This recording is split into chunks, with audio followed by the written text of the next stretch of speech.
Again Mr. Mortimer Lightwood and Mr. Eugene Wrayburn sat together in the Temple.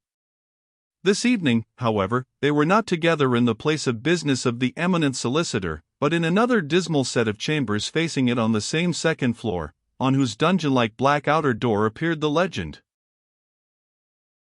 Private. Mr. Eugene Wrayburn. Mr. Mortimer Lightwood. Mr. Lightwood's offices opposite. Appearances indicated that this establishment was a very recent institution.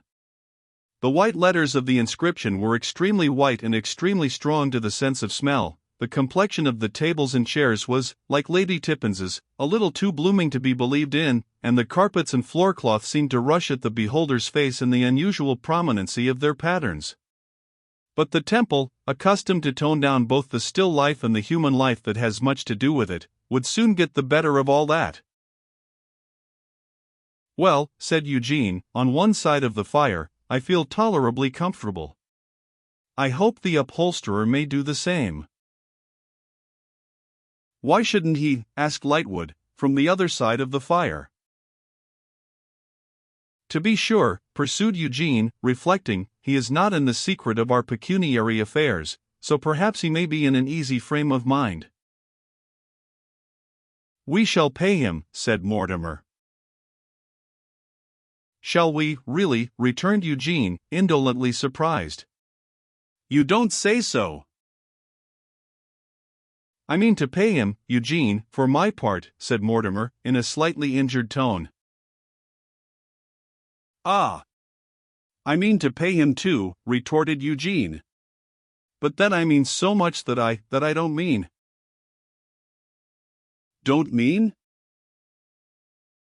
"So much that I only mean and shall always only mean and nothing more, my dear Mortimer." "It's the same thing." His friend, lying back in his easy chair, watched him lying back in his easy chair, as he stretched out his legs on the hearthrug, and said, with the amused look that Eugene Wrayburn could always awaken in him without seeming to try or care, "Anyhow, your vagaries have increased the bill." "Calls the domestic virtues vagaries," exclaimed Eugene, raising his eyes to the ceiling.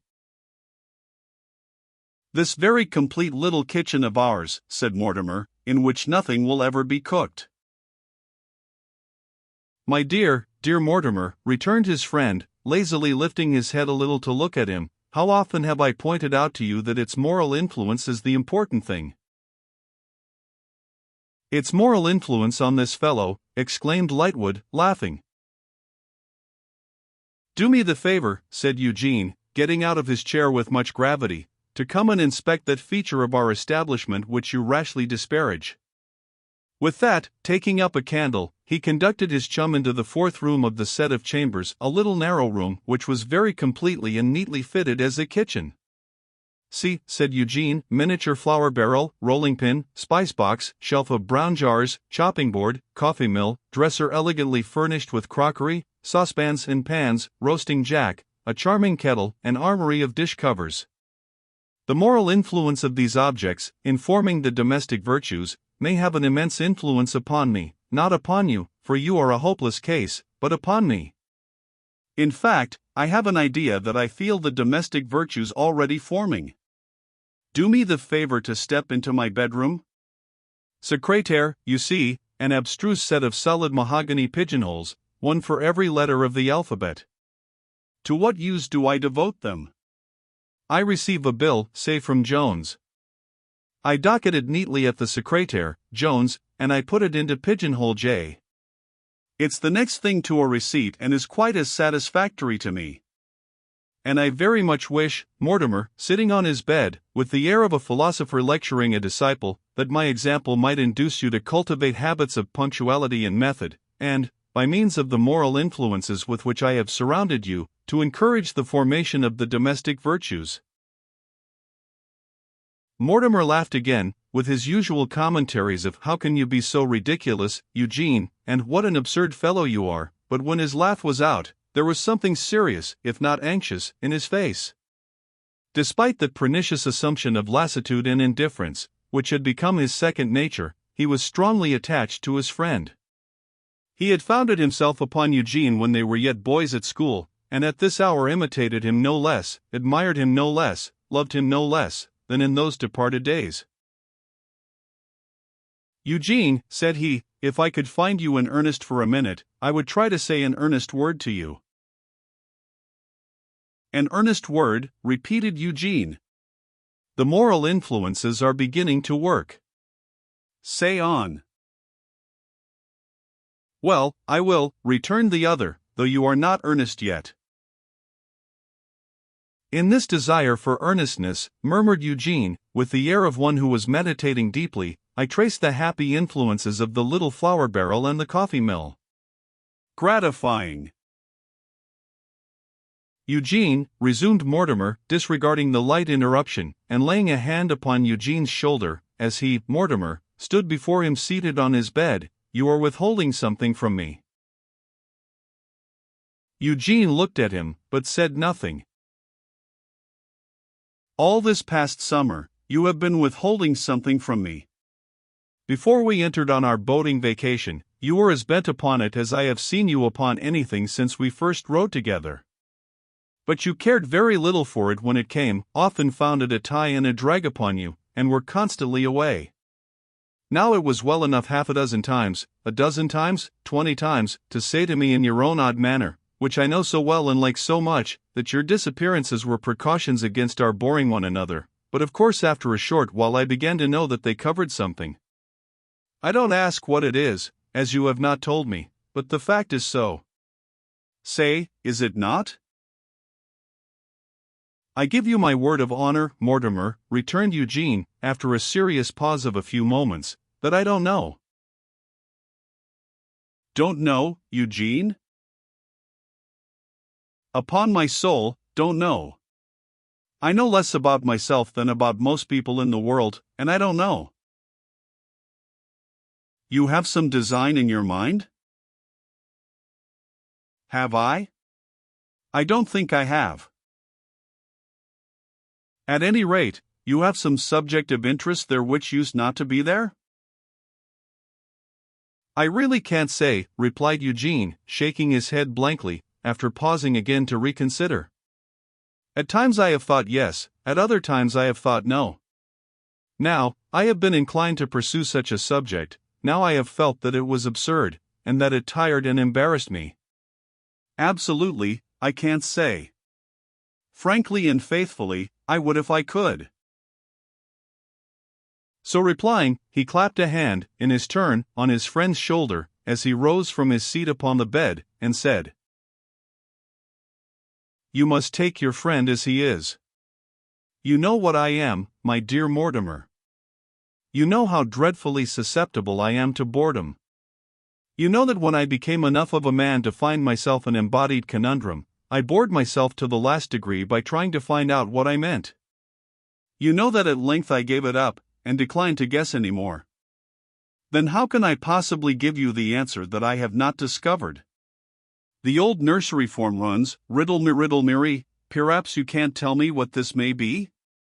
My reply runs, no. Upon my life, I can't." So much of what was fantastically true to his own knowledge of this utterly careless Eugene, mingled with the answer, that Mortimer could not receive it as a mere evasion.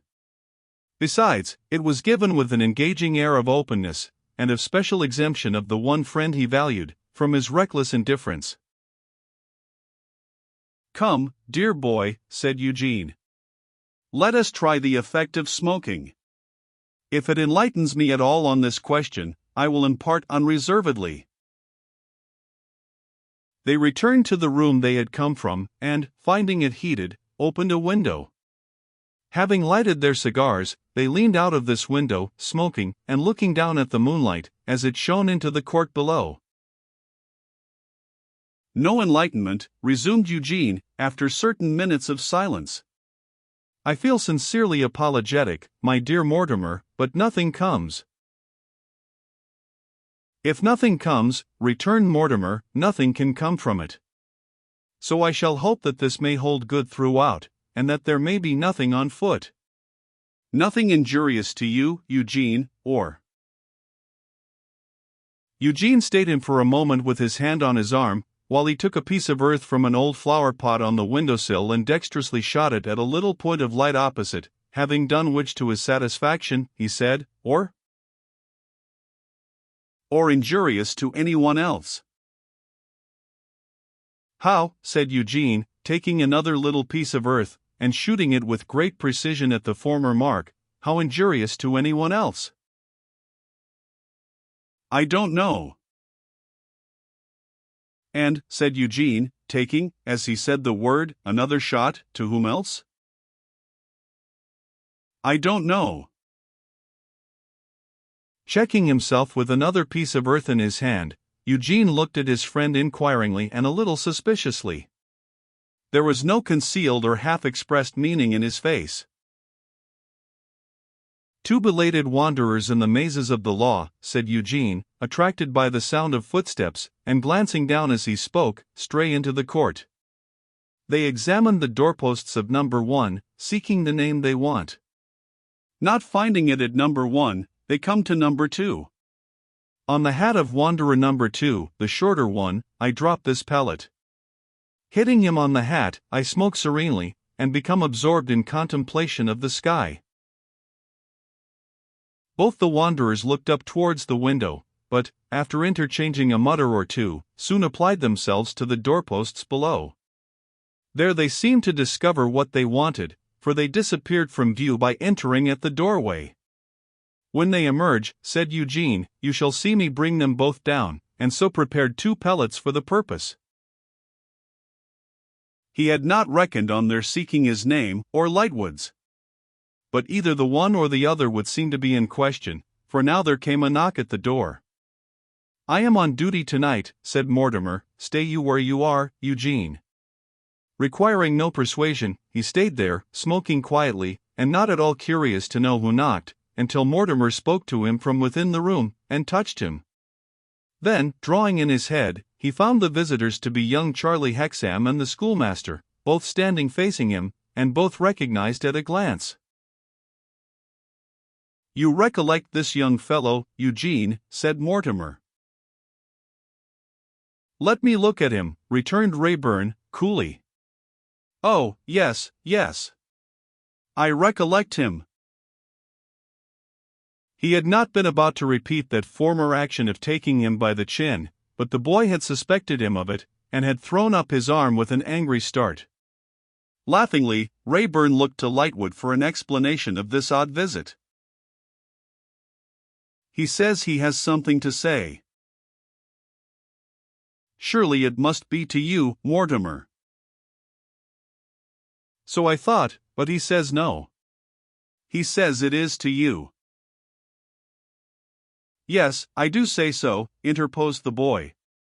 And I mean to say what I want to say, too, Mr. Eugene Rayburn.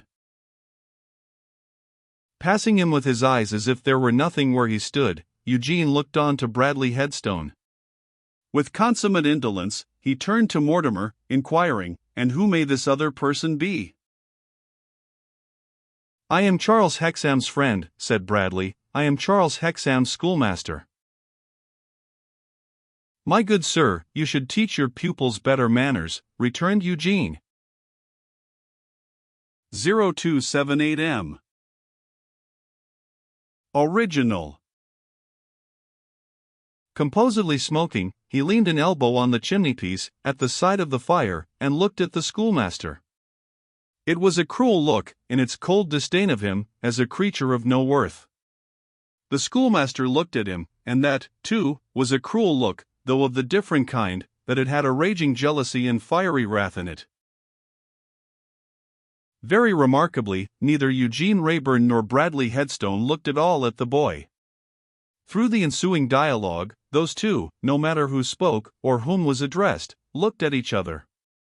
There was some secret, sure perception between them, which set them against one another in all ways. In some high respects, Mr. Eugene Rayburn, said Bradley, answering him with pale and quivering lips, the natural feelings of my pupils are stronger than my teaching. In most respects, I dare say, replied Eugene, enjoying his cigar, though whether high or low is of no importance. You have my name very correctly. Pray, what is yours? It cannot concern you much to know, but... True, interposed Eugene, striking sharply and cutting him short at his mistake, it does not concern me at all to know. I can say schoolmaster, which is a most respectable title. You are right, schoolmaster.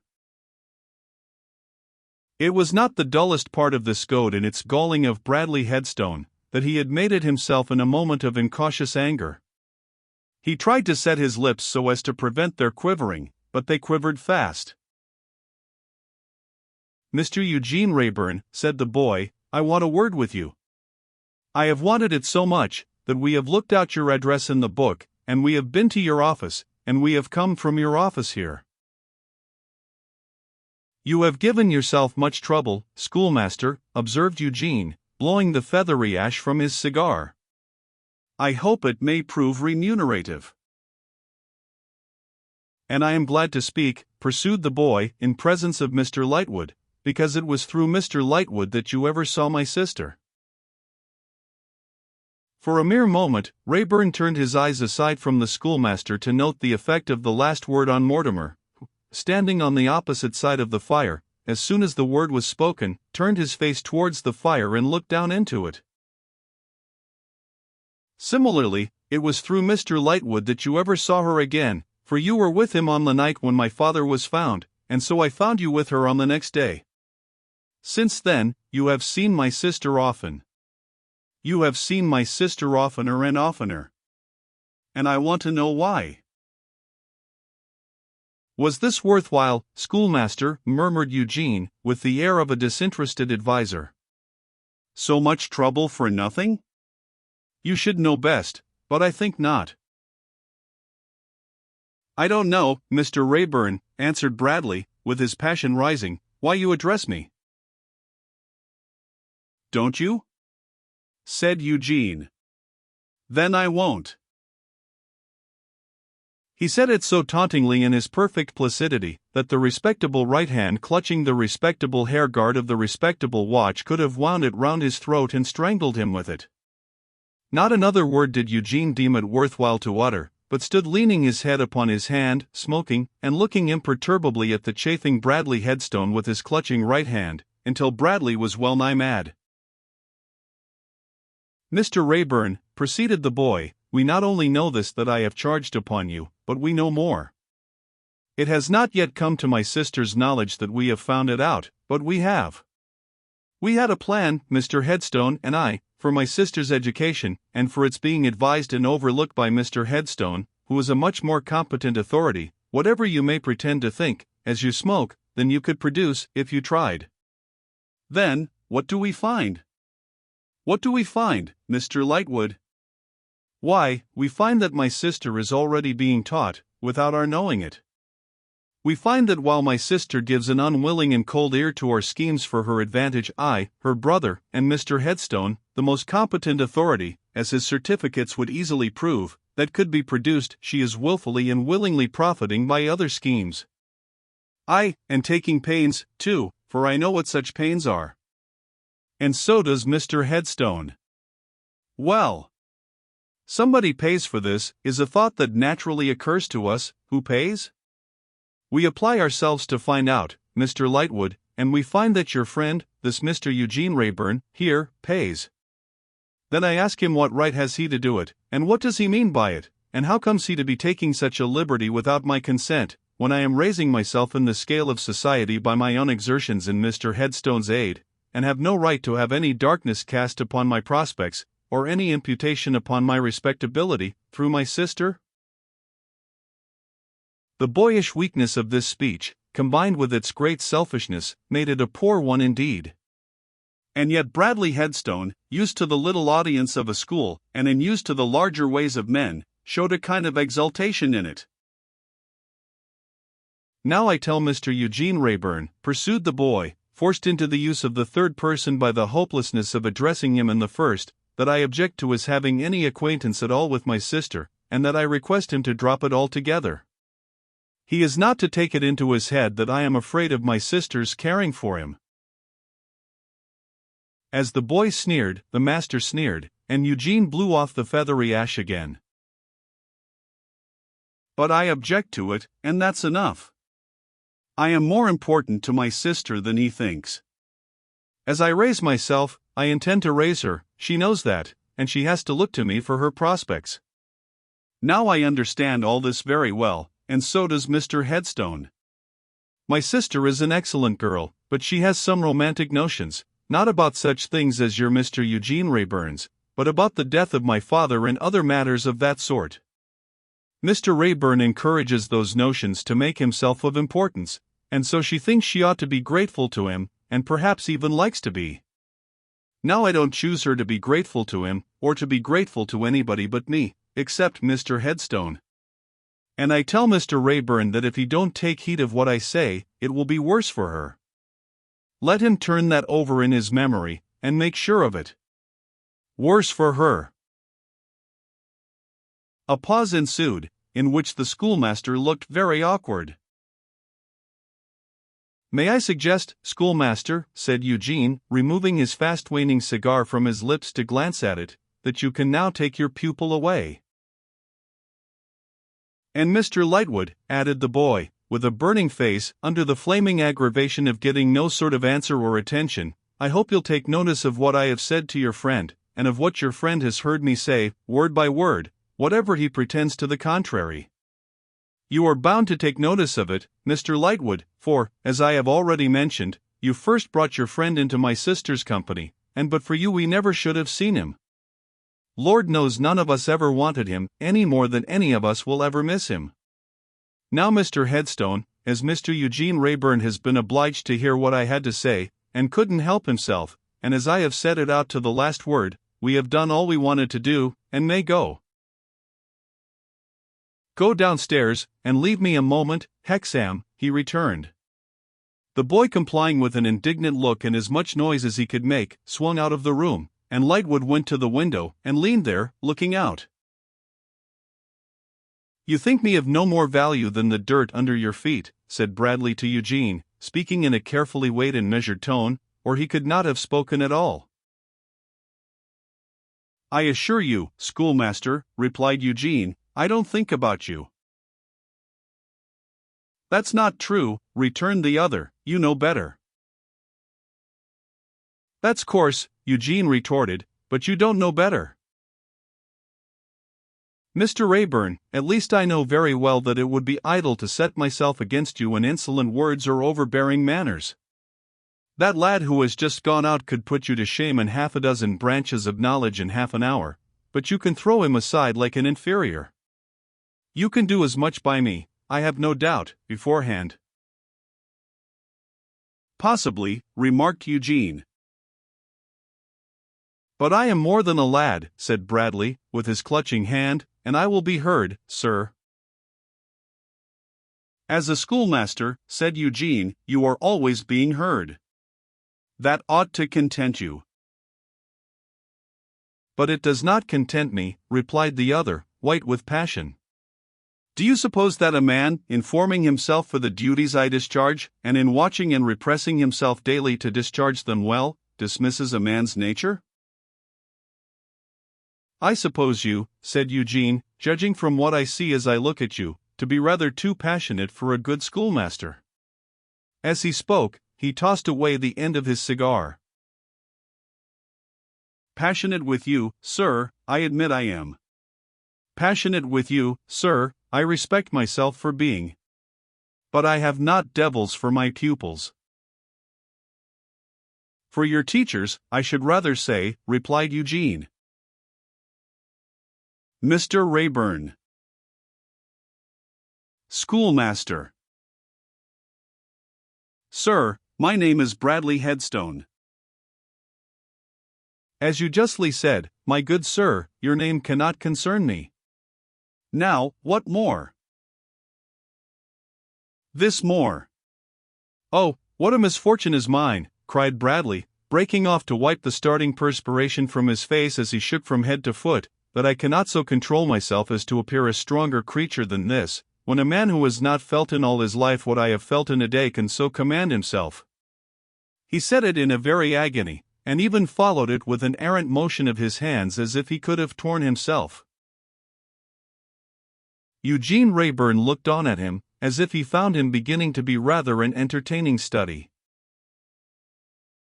"Mr. Wrayburn, I desire to say something to you on my own part." "Come, come, schoolmaster," returned Eugene, with a languid approach to impatience as the other again struggled with himself, "say what you have to say. And let me remind you that the door is standing open, and your young friend waiting for you on the stairs. When I accompanied that youth here, sir, I did so with the purpose of adding, as a man whom you should not be permitted to put aside, in case you put him aside as a boy, that his instinct is correct and right." Thus Bradley Headstone, with great effort and difficulty. "Is that all?" asked Eugene. "No, sir," said the other, flushed and fierce. "I strongly support him in his disapproval of your visits to his sister, and in his objection to your officiousness, and worse, in what you have taken upon yourself to do for her." "Is that all?" asked Eugene. "No, sir. I determined to tell you that you are not justified in these proceedings, and that they are injurious to his sister." "Are you her schoolmaster as well as her brother's, or perhaps you would like to be?" said Eugene. It was a stab that the blood followed, in its rush to Bradley Headstone's face, as swiftly as if it had been dealt with a dagger. "What do you mean by that?" was as much as he could utter. "A natural ambition enough," said Eugene, coolly. "Far be it from me to say otherwise. The sister who is something too much upon your lips, perhaps, is so very different from all the associations to which she had been used, and from all the low obscure people about her, that it is a very natural ambition." "Do you throw my obscurity in my teeth, Mr. Wrayburn?" "That can hardly be, for I know nothing concerning it, schoolmaster, and seek to know nothing." "You reproach me with my origin," said Bradley Headstone, "you cast insinuations at my bringing up. But I tell you, sir, I have worked my way onward, out of both and in spite of both, and have a right to be considered a better man than you, with better reasons for being proud. How I can reproach you with what is not within my knowledge, or how I can cast stones that were never in my hand, is a problem for the ingenuity of a schoolmaster to prove," returned Eugene. "Is that all?" "No, sir. If you suppose that boy—" "Who really will be tired of waiting," said Eugene, politely. "If you suppose that boy to be friendless, Mr. Wrayburn, you deceive yourself. I am his friend, and you shall find me so." "And you will find him on the stairs," remarked Eugene. "You may have promised yourself, sir, that you could do what you chose here, because you had to deal with a mere boy, inexperienced, friendless, and unassisted. But I give you warning that this mean calculation is wrong. You have to do with a man also. You have to do with me. I will support him, and, if need be, require reparation for him. My hand and heart are in this cause, and are open to him." "And quite a coincidence, the door is open," remarked Eugene. "I scorn your shifty evasions, and I scorn you," said the schoolmaster. "In the meanness of your nature you revile me with the meanness of my birth. I hold you in contempt for it. But if you don't profit by this visit, and act accordingly, you will find me as bitterly in earnest against you as I could be if I deemed you worth a second thought on my own account." With a consciously bad grace and stiff manner, as Wrayburn looked so easily and calmly on, he went out with these words, and the heavy door closed like a furnace door upon his red and white heats of rage. "A curious monomaniac," said Eugene. "The man seems to believe that everybody was acquainted with his mother." Mortimer Lightwood being still at the window, to which he had in delicacy withdrawn, Eugene called to him, and he fell to slowly pacing the room. "My dear fellow," said Eugene, as he lighted another cigar, "I fear my unexpected visitors have been troublesome.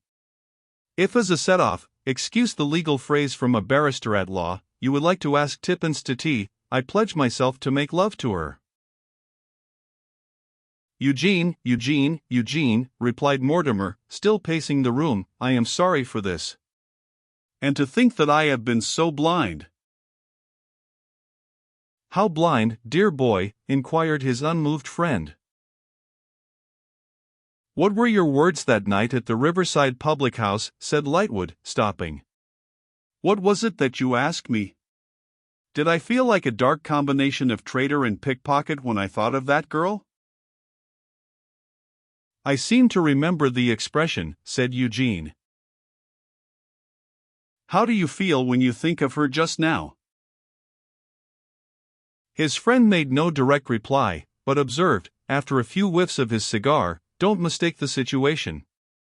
There is no better girl in all this London than Lizzie Hexam. There is no better among my people at home, no better among your people." "Granted. What follows?" "There," said Eugene, looking after him dubiously as he paced away to the other end of the room, "you put me again upon guessing the riddle that I have given up. Eugene, do you design to capture and desert this girl?" "My dear fellow, no." "Do you design to marry her?" "My dear fellow, no." "Do you design to pursue her?"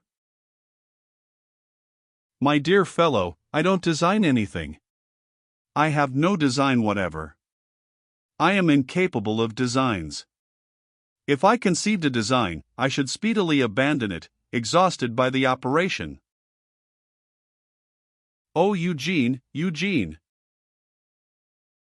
"My dear Mortimer, not that tone of melancholy reproach, I entreat.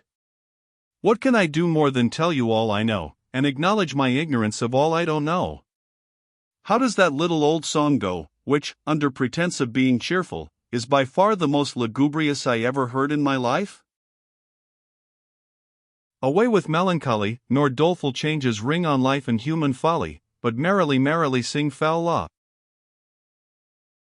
Don't let us sing foul law, my dear Mortimer, which is comparatively unmeaning, but let us sing that we give up guessing the riddle altogether." "Are you in communication with this girl, Eugene, and is what these people say true?" "I concede both admissions to my honorable and learned friend." "Then what is to come of it? What are you doing? Where are you going?" "My dear Mortimer, one would think the schoolmaster had left behind him a catechizing infection. You are ruffled by the want of another cigar. Take one of these, I entreat. Light it at mine, which is in perfect order. So. Now do me the justice to observe that I am doing all I can towards self-improvement, and that you have a light thrown on those household implements which, when you only saw them as in a glass darkly, you were hastily, I must say hastily, inclined to depreciate. Sensible of my deficiencies, I have surrounded myself with moral influences expressly meant to promote the formation of the domestic virtues. To those influences, and to the improving society of my friend from boyhood, commend me with your best wishes." "Ah, Eugene," said Lightwood, affectionately, now standing near him, so that they both stood in one little cloud of smoke, "I would that you answered my 3 questions. What is to come of it? What are you doing? Where are you going?" "And my dear Mortimer," returned Eugene, lightly fanning away the smoke with his hand for the better exposition of his frankness of face and manner, "believe me, I would answer them instantly if I could. But to enable me to do so, I must first have found out the troublesome conundrum long abandoned. Here it is. Eugene Rayburn." Tapping his forehead and breast. Riddle me, perhaps you can't tell me what this may be." "No, upon my life I can't. I give it up."